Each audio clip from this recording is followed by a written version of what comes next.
You're listening to The Hit List on KMFM with me, Numi, and I'm joined by Olly Alexander. Hello. Hi, thanks for having me. Thank you for joining us. Obviously, really exciting. Your album's out now. Absolutely love it. How does it feel to have Nightcall out? Oh, thank you so much. Yeah, I'm so happy. I'm just excited it's out. It's been a long time. Like a lot of things, it was very delayed by the pandemic and all of that. So it's just, it's a good feeling.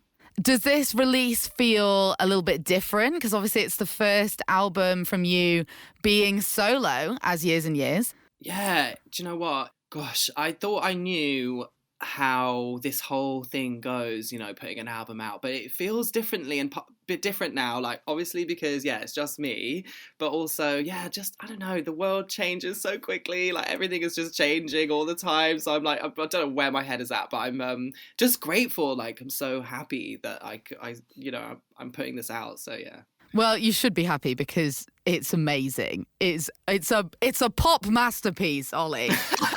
It's also, though, incredibly saucy. Like, I've been very nervous for this interview because I have no idea how I'm going to keep it radio friendly. But let's jump straight in. I'm like so excited to talk about it with you. So obviously the album's called Nightcall. You have a track on the album called Nightcall. Did you write that song first and go, yep, this is it, this is the title of the album, or did you kind of write a few songs and then decide the name from there? The song Nightcall came a little bit later on, actually, in the process. I'd kind of it took me a really long time to figure out what I wanted to do and what direction I wanted to take. But then as soon as I figured out, okay, I want it to all just be up-tempo, make you feel good, make you move your body, and to be about expressing myself in this direct way, or do you know what I mean? And then it started to fit together. And then Nightcall came about kind of once I'd sort of hit the groove, if that makes sense. Yeah, for sure. And then I just loved it as a title, so it all came together. Yeah, I did notice when I was listening to it, I was like, this I feel really encompasses the feel of the album. So good. So Thank well you. done. Yay. Sweet Talker, your single with Galantis, which is your second single from the album, amazing. How did that collaboration come about? Yeah, thank you. So Sweet Talker, I had it as a song, but it just never got finished. It's one of those I really loved, but it needed kind of something extra. And Galantis heard it, and they were working with my producer. And basically, I got sent this video of his name's Christian from Galantis, just filming all these people playing violins and a whole massive string section. And I was just like, oh, wow, that sounds amazing. And he'd just gone and written this part and recorded all these violinists and sent it over, and it sounded so good. That's the whole, section. So yeah, it was one of them where it kind of felt like it just came about really, I didn't even know it was going to happen. And then it just happened and I was so happy. So that's amazing. I have a note here that literally says, I love the strings so much on this track. They're amazing. So good. Actually, the first time that I saw you live was in 2014 when you were supporting Clean Bandit. So it's got that really nice association with me because it's like where it all began.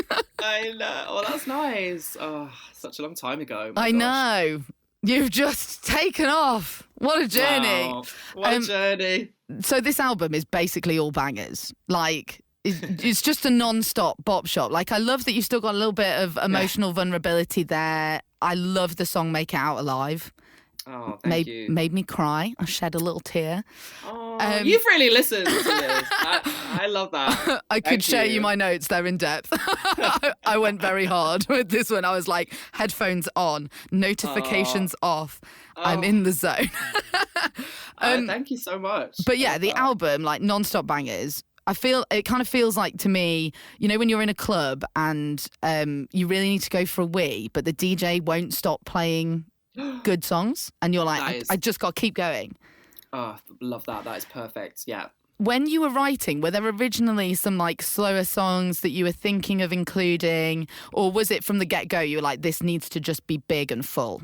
No, I really didn't know what I was doing, to be honest. I just kind of was making stuff and kind of trying to see what felt good afterwards. And I had a few ballady type songs, and I just could never get it right. I tried to write some, but I just could never feel that good about it. And then I was like, oh, there's going to be no ballads on the album. But then there's still, like some of the songs I also like kind of rejigged to kind of fit with the rest of the other songs, so like made them a little bit more kind of up-tempo and dancey. But yeah.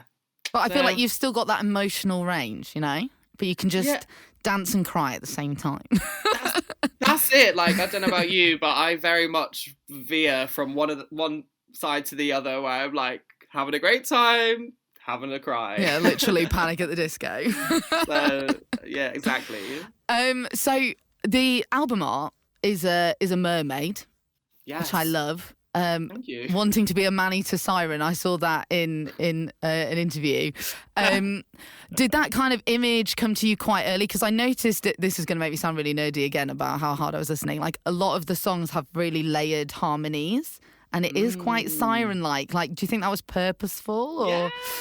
Well, as soon as I kind of I had been thinking about this mermaid for a while, because I wanted to be a mermaid in a music video, but it's quite a lot of money, and anyway, it just didn't happen. Amazing. But I found the character of the mermaid, so I've always found it really inspiring, and I just really got into it as a kind of way of, like, it's almost like Nightcall is her getting her revenge slightly, and she's really she's just like not afraid to go there, and like I just found her really inspiring, a bit of a muse.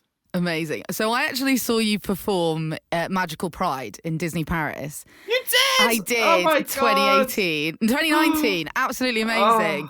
Oh my so gosh. good. Best day. I loved your cover of Reflection. I wept. But obviously, they're making loads of remakes at the moment, Disney live action. If you could be a Disney character, who would you be? Would you be Little Mermaid? Oh my gosh, I've not even thought like what character I could ever play. Of course, I'll be any kind of mermaid. Because they'll pay for that. Yeah, exactly. They've got the budget for it. Okay, final question. Then we're going to do like a little quick fire quiz. You've got obviously a huge tour coming up in May, including a night in Wembley, which is the closest date to us in Kent on May 26th. And your performances are always obviously incredible. Choreography, lighting, staging, costume. What have you got planned for this tour? Yes, all of the above and more. The New Year's Eve show, if anyone managed to catch it on the BBC. Yeah, too sexy for the BBC. Too sexy. You expect even more. So that was like a little taste. Oh. And, yeah. So if you thought that was too sexy, you might not want to come to the show. Because you might pass out. Incredible. Yeah. But yeah, I can't wait. It's going to be so good and so fun. Like, and I'm just I'm getting into it at the moment. So yeah. Amazing. Can't wait. Okay, we're going to play a new game on the hit list called Hit or Miss, where I basically, it's like a quick fire quiz. I just throw some things out at you and you say whether it's a hit or a miss to you. Okay. So like starting off with the obvious, Marmite. Hit. Ah, okay. Love Marmite. Love it. Eating crusts of a sandwich. Love it. Love a crust. Late night showers. Oh, I meant to say hit. Hits. Yeah, true. To be fair, I forgot the own rules of my own game. So, New Year's resolutions. Hits. Both hit and miss. I don't know. It's hard, isn't it? It's hit. I like New Year's. I think it's good. It's good. Yeah, hit. Club nights with your parents. Oof. Oof. I mean, I'm going to say miss, although actually I've been to the club a couple of times with my mum, who is actually sensational. So, and we had a lot of fun. So, it can happen and it can be a good time. Probably depends on the parent and depends on the club. Yeah. Pajamas. Hit. Big hit. Yeah. I mean, you got to be cozy. People that don't wear pajamas, I don't understand. I don't wear pajamas in bed, really, but I love to wear pajamas. Like around. You know what I mean? I think this is one of the best things about lockdown is pajamas have just become day wear. Yeah, that's the norm. I've got day pajamas and night pajamas. There you go. 2022 so far. Hits. Nice. Although I had COVID at the beginning, which is a miss. But we're back on. we're back on, and it's a hit. Okay, amazing. We're going to play your track Sweet Talker now. So could you introduce it to us? I would love to. This is Sweet Talker by Years and Years on KMFM.